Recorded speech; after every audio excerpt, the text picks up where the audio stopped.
Hey everybody, welcome back to the Working Man's Whiskey. I'm Bobby. Today's review number 99, guys. Here we are. Uh, been looking forward to this one. As you can see, it's Old Granddad 114. Uh, Wanted for 99 and 100, reviews number 99 and 100. I wanted to review some whiskeys that are my personal favorites. I take a lot of requests, and I love doing that. Want to see what everybody else is drinking, and just tell you what I think about it. But for 99 and 100, as I said, I wanted to do a couple that I really enjoy drinking, that I know I love, and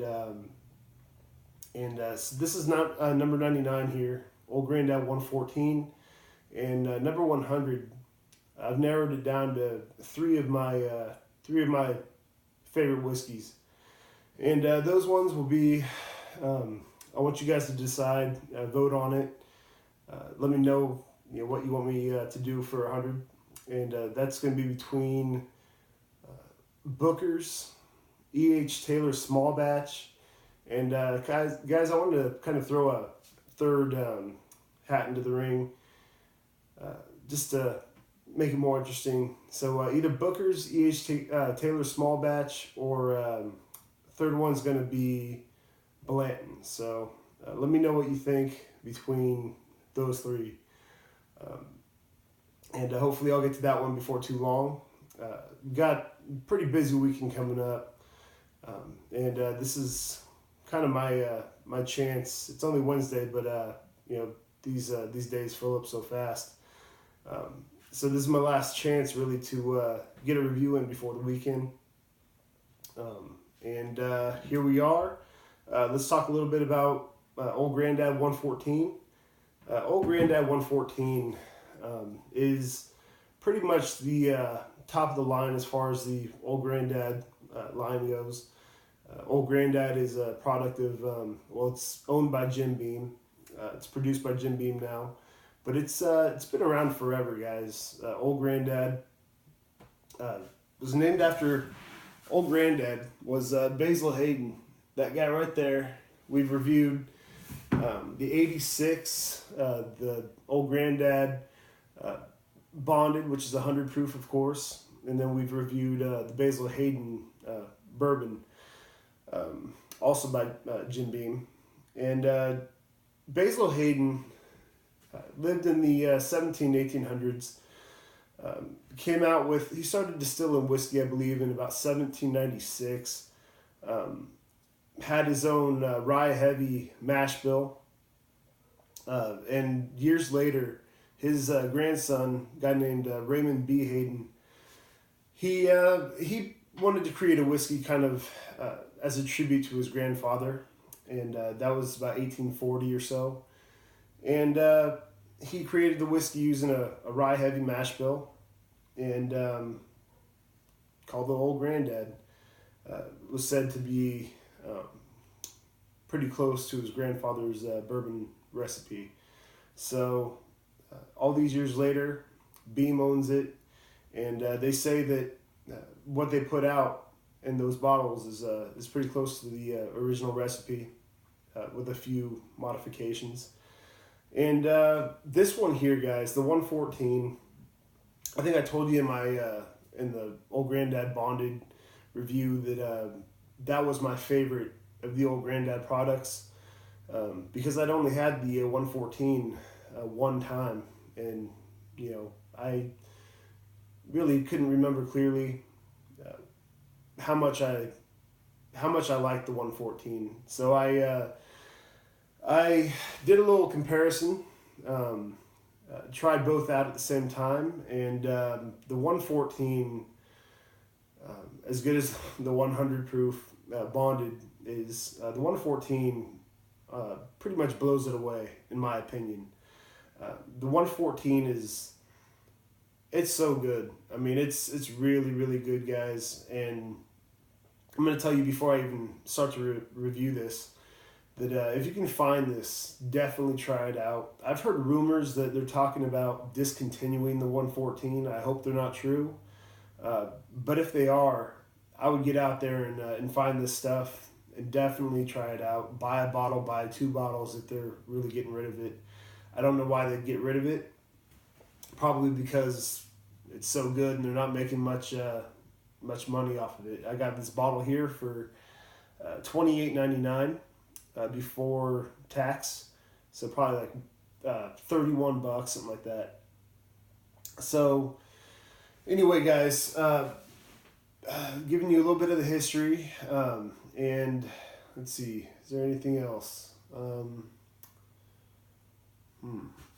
I'll think of something, but let's give this a try.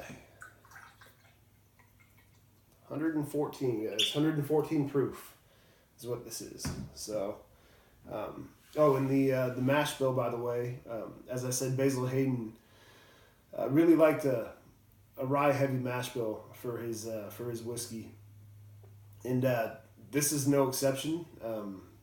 The 114 here is 63% corn, 27% rye, and 10% malted barley. So 27% rye in this bourbon here.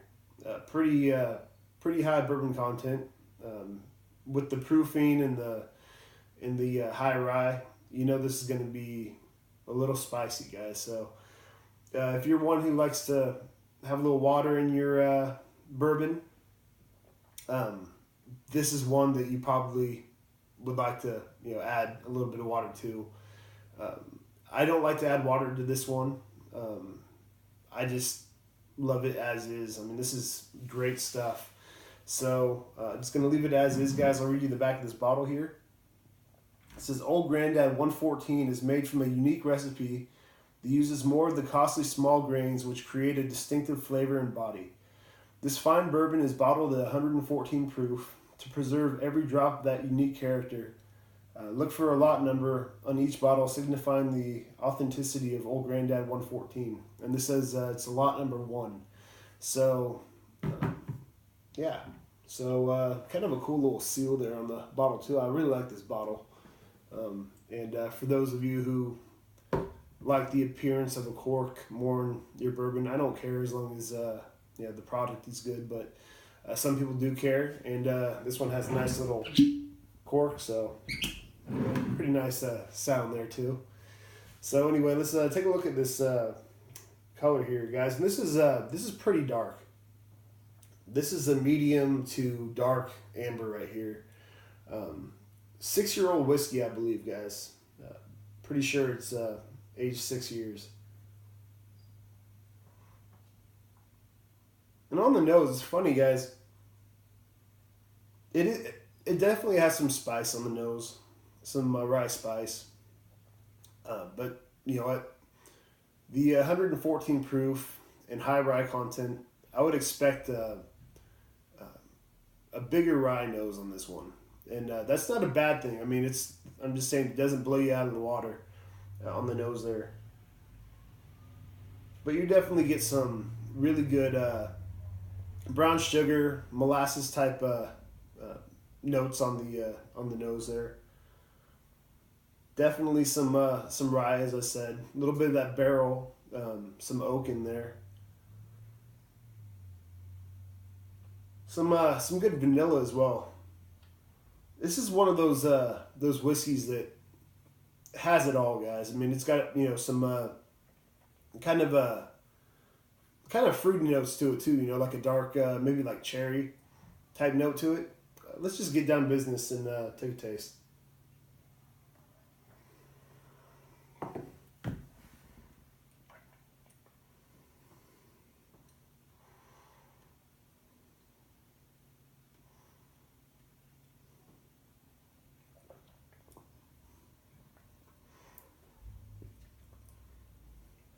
On the palate there, guys, that rye shows up big time.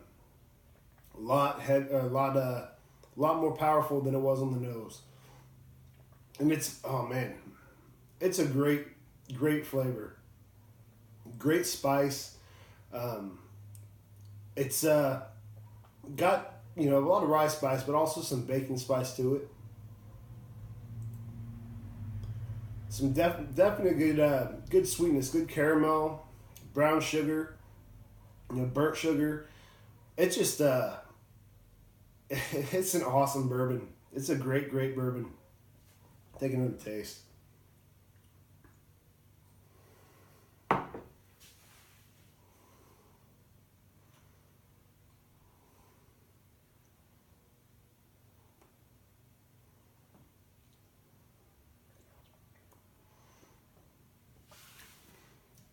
It's just, to me, one of the most complete bourbons that I've had.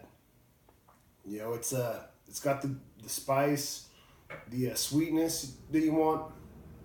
You know, for me, I like a whiskey. I like a bourbon that has some sweetness, but isn't too sweet, isn't too over the top. And this one is not over the top. It's you know, right as you think it's okay, it's nice, nice sweet bourbon. It punches you in the face with that spice, and again, those dark fruit notes. Definitely some grain to this one. You know, a lot of Jim Beam products have kind of a hay note to me, and this one's no exception. Definitely get that hay note in there, and it's just got a little bit of everything for everybody, every bourbon lover that I know. Guys, as I said, some of you might want some water with this, an ice cube, whatever you put in your bourbon when it's a little too hot. But oh man, try it if you can. You know, if you can deal with the high proof, 114 proof, which is, let me do the math here, which is 57% ABV. If you can deal with that for a sip or two, try it out, undiluted, just as is. Highly recommend it. This bourbon here, if they shut it down like rumors have said, I haven't heard anything from Beam themselves, but you know, if the rumors are true, I'll be really upset, because this is a great bourbon, one that, you know, if you can dish out the $30 every now and then, $28.99 before tax. If you can dish that out every now and then, well worth it, worth your money. I feel kind of bad actually pouring a double of this stuff, because this is one that I want to savor for a while, and you know, maybe get another bottle while I'm at it. So guys, Basil Hayden, Old Granddad, 114 with Basil Hayden there on the cover. I give this one, I'm gonna give it a high mark, guys. I mean, I love this. I'm gonna give this let's go I think a 94 out of 100. I don't give that high of a mark most of the time, but this one here, definitely well worth it. Everything, I mean, the price is right. The quality is just top of the line. I mean, you sip on this and you feel like you're drinking something even more expensive, you know. Not that, you know, all high price bottles are all that great. There's some really good bargains out there, guys. And this one, even up a little bit from some of the stuff I've reviewed. This one at just about $30, or a little over 30 with tax, is a great bargain. Try it out, and don't miss this one, guys. Definitely get back to me. Leave a comment about which whiskey you want me to review for number 100. Again, along with E.H. Taylor Small Batch and Booker's, the third choice is now Blanton. So give me, you know, leave a message for me on here or on Facebook. My Facebook page is The Working Man's Whiskey. And look forward to talking to you guys soon. If you guys want to chat about whiskey or just whatever, anytime, I'm available. So that's it for this one. Until next time, cheers.